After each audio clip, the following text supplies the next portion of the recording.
Hey, veterans, did you know that there's millions of veterans that are eligible to use their VA loan, but only a fraction ever use it? So that means a lot of veterans are missing out on the single greatest wealth building tool that they earn through their service. No PMI, competitive rates, no down payment, the list goes on. Yet many veterans still don't use it. And when you don't use the benefits that you earned, you end up behind equity lines. So this is Donnie with Vet Home Collective, and our mission is simple: to help veterans understand the VA loan, VA disability, and real estate investing opportunities so they can build real wealth for their family. And today I got my battle buddy, brother from another mother, with boots on grounds, ready to help veterans do exactly that. So I am joined by Chad Howery in New Bern, North Carolina, a real estate professional who understands the VA loan and is committed to helping the veteran community. Because when a veteran reaches out anywhere in the country to Vet Home Collective, we want to make sure we have someone who understands the mission and, more importantly, them. So, hey, Chad, tell us a little bit about yourself and how you got into real estate. Chad Howery, Eastern North Carolina. I'm retired Air Force. I joined the Air Force in 2002. Did 13 years active duty as an ammo troop. I was deployed. I was over in Turkey, and this was before social media. So Gotcha. I bought my house based off of photos, and it's my own fault, sight unseen.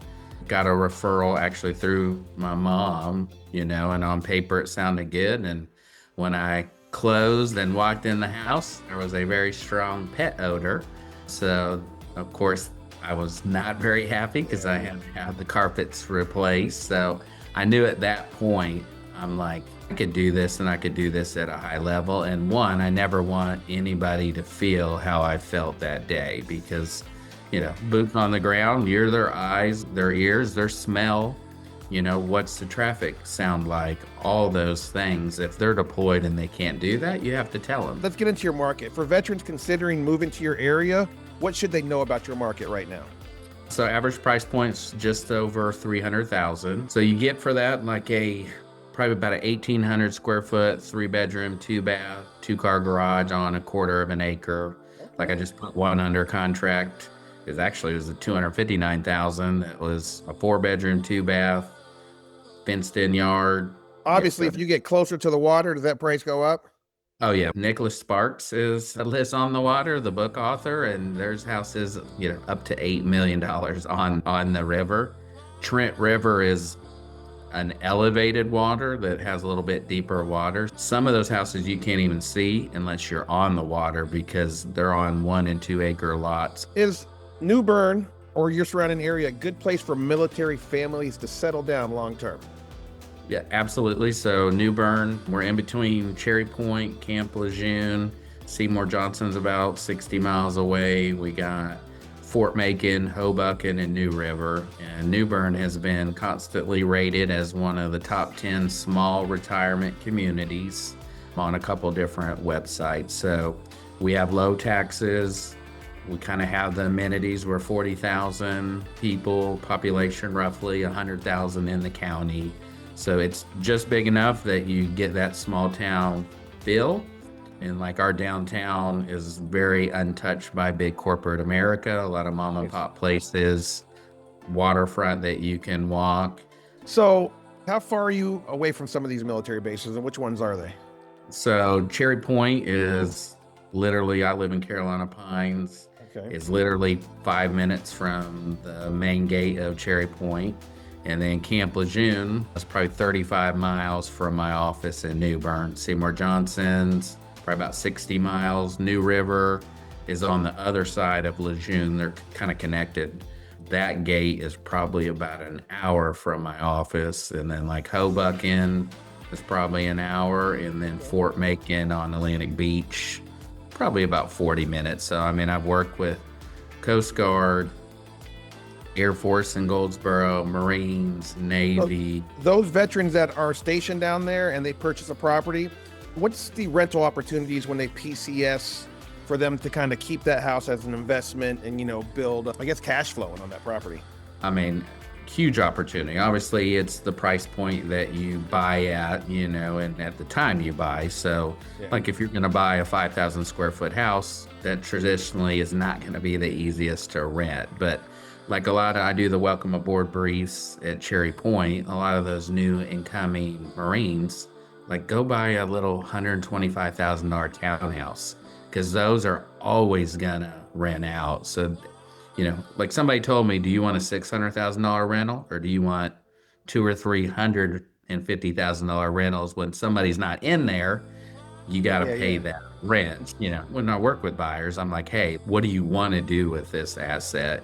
And then sometimes they're forced to rent if the market is not there. And then sometimes, you know, if you've been in there 2 years and you can net 100,000, you probably better sell and avoid those capital gains. We kind of really look at what the numbers are and see if it makes sense. So it's really client specific, but absolutely we're in between two bases. And even people at Camp Lejeune have spouses that work in New Bern. So New Bern is a great spot to kind of be in between, especially if they have an MOS that can go between Camp Lejeune and Cherry Point. What's the biggest misconception you hear about VA loans? I would say probably the biggest misconception is the VA appraisal, that they think the appraiser does the home inspection. I was hear just, that. yeah, I was just talking to Matt about that, and that's what kind of scares a lot of people. They're like, oh, the VA has an extra inspection. It's like, no, it's appraisal. I'll let you explain it. Yeah. Like they literally walk through, and it's the common person. If there's a broken window, they're going to note that. If there's not rails on steps, or there's peeling paint, there's something, Wires hanging from the ceiling right, that are still alive. Yeah, I've probably heard that statement 300 times from people. But yeah, I'd say the biggest misconception overall is people not knowing the value of the resource that they get by serving. I mean, it's literally, there's no PMI. You have to pay a small funding fee, if you have a disability. But like say active duty person, I mean, they lump that into the loan, and I mean, you could literally do a $500 earnest money deposit on a new build and literally get maybe $10,000 from a builder and move into that house basically with no out-of-pocket expense. Yeah, in a lot of cases here, when I help veterans, they end up with a check. They end up with the homes of their dreams, no money out of pocket, and $6,000 to go do whatever the heck they want to with their property. How can veterans use their VA loan to build long-term wealth? Definitely buying under your means is your highest return on investment. So we have townhouses in Havelock anywhere from 100,000 to 150,000. So I'd say buy one of those, live in it for a couple years, turn around and rent those out. What do you think about that strategy of buying a home every time you PCS and turning it into a rental property? Well, if I would have known what I know today, I probably would have already been retired, because I was the one that bought a house in Abilene, Texas, and they would call me and I would refi, not knowing that I was paying, I was active duty, I was paying that funding fee. All the points, on the back end as well, too. Yeah. And so I was just, all the equity that I had on that first house, literally I broke even on that house because I didn't know at the time and nobody told me. So like, don't refi, do an IRL where you're not paying all of those fees, an interest rate reduction loan. I would do that and tell people to do that. All right, so let's talk about a veteran story. Can you share one story about helping one veteran buy a home? Absolutely. So he's a Harrier pilot, moved here probably 10, 11 years ago, bought in the $200,000 range. And then he got orders. He got orders back to California. He swapped airframes, retiring the Harriers. And when we sold that house, it was right around, if I remember right around $450,000. So he nearly doubled. Yeah, and he was like an Excel guy of like, hey, should I keep it? Should I not? He had just gotten married and they had a baby on the way. And like looking at the numbers, like it's like $250,000 and he was going to avoid capital gains. I was like, for a military person, that's life-changing money. That's life-changing money because he made a smart decision 10 years ago. All right, so what did that moment personally mean to you? You being able to help somebody accomplish something like that? I mean, that's, like you said, it's life-changing. That gives you goosebumps. So what challenges do veterans face when buying a home? that civilians may not understand? I would say it's the timeline of no later than dates. A lot of younger ranking military people can't take their house hunting days come out. So having, an agent that can do remote tours and, say they take their house hunting days when they get here, they have 10 days to find a house. So they're in a temporary living quarters or TLF, and they got the 2 kids, a dog, and things like that. So they're not Quickly end up where they shouldn't be. right. Yeah. So their timeline, and they're not like, as a civilian, a lot of those moves, it's in the control of the job they take and themselves, where it's the military. If the military cuts orders and says, all right, you're no later than is April 15th, you got to move. And, so the timeline, that's the hardest, is just the timeline and moving families, every 2 years. I think a lot of PCS people, stress, right? The PCS Yeah, stress yeah. is what I call that. Yeah, and a lot of people that haven't gone through that, you can understand it on paper, but if you haven't lived that, it's extremely stressful. Talk about your area real quick. I would say it's the small town feel that people are going to hold the doors open for you, say yes ma'am, no sir, wave at you walking on the street, and I just love the that. southern. They bring some cookies when you make that purchase. Absolutely, and just kind of the southern feel that we have enough, but it's not. You're not typically going to get into, a lot of traffic here. I love that. I love that. What's the best food spot in your town?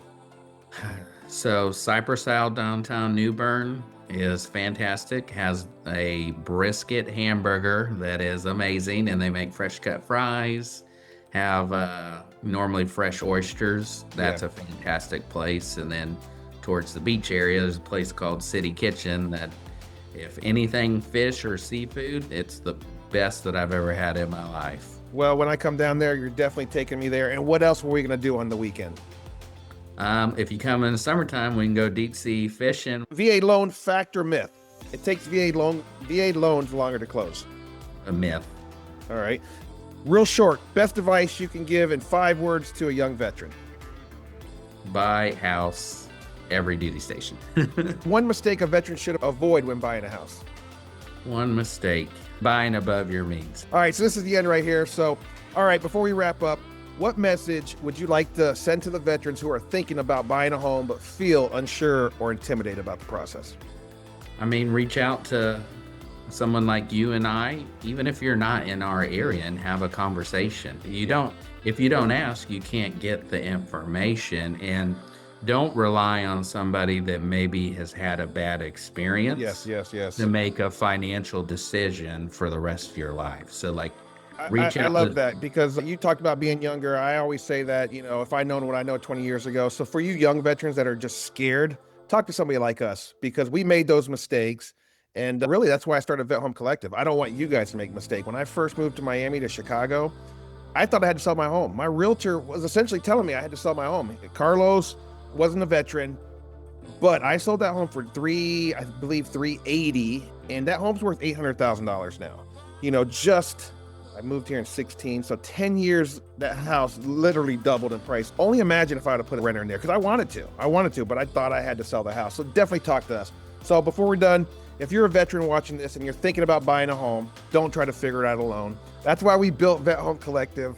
We've got battle buddies across the country that understand the VA loan process and, more importantly, understand you, because the mission for Chad and I did not end when we left the military. Now, the mission is to help you build wealth, protect your family, and leave a legacy. And we're here to make sure that no veteran falls behind the equity lines. So I'm Donnie Fields with Vet Home Collective, and I'm out. I'll send this to you here. You'll get a link probably tomorrow to kind of review it. If you give me the thumbs up, I'll post it next week. I mean, if you do the little thing, I trust your judgment. Just let her rip. I'm doing this to support the goal. All right, brother. I love it.